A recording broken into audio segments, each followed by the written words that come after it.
black women who also played a role in civil rights and activism and organizing, like Ella Baker. I have had about 40 or 50 years of struggle. I had to learn that hitting back with my fist one individual was not enough. It takes organization. It takes dedication. It takes the willingness to stand by and do what has to be done. It takes all that and more. If it takes organization, those women who, as I'm reminding you, were in the struggle, were not necessarily always given the organization or backing to then go directly into politics or business or other extended activities in American life. Those women faced more hurdles than men in politics. In total, black women may have made up 55 congresswomen and 93 mayors in America. And while voters do know Harris's candidacy is unusual, many people do not realize there have been very few times when Americans have had the opportunity to vote for a black woman in any top statewide offices whatsoever, the big positions in the states of governor or senator. Take the Senate's current composition: 89 white senators, 3 black men, and no elected black women.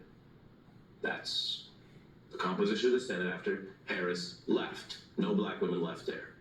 And she was only the second ever black woman to serve as senator. Now take the 50 governors. Right now, in America, 46 white governors, 1 black man, and zero black women governors today.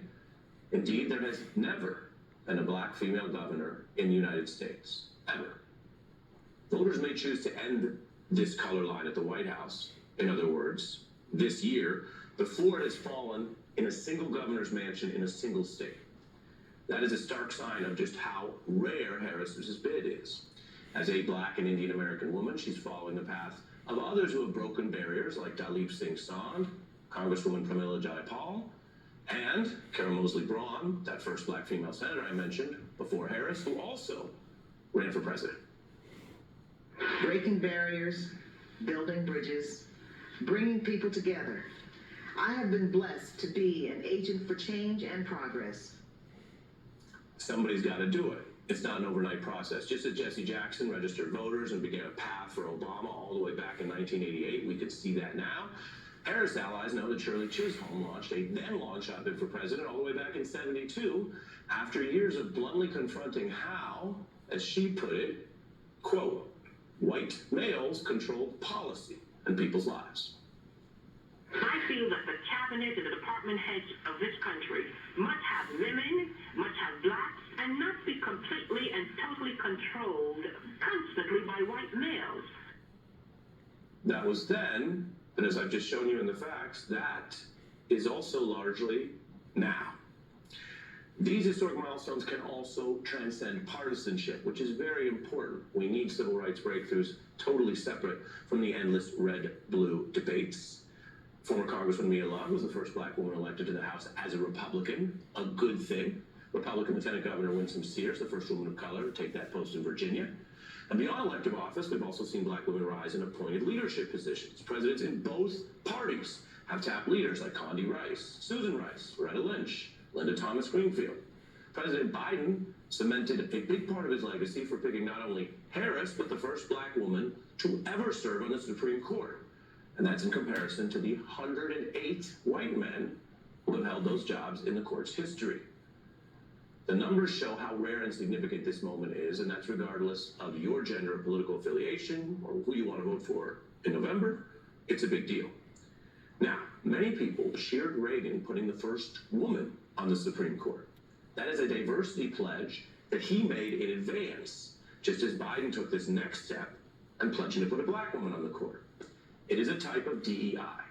It is a well-known fact that Ronald Reagan brought that DEI approach to staffing the Supreme Court as a Republican. Fact. And that's the context for this moment in history and our discussion tonight as Kamala Harris runs for the White House.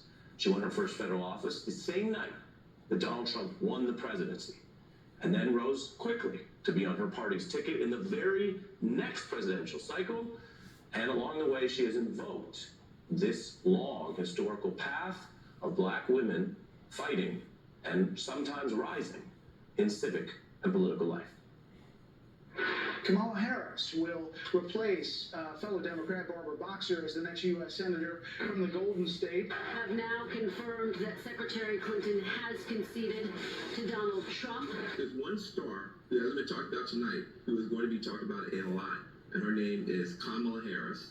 Women who fought and sacrificed so much for equality and liberty and justice for all, including the black women who are too often overlooked, but so often prove they are the backbone of our democracy.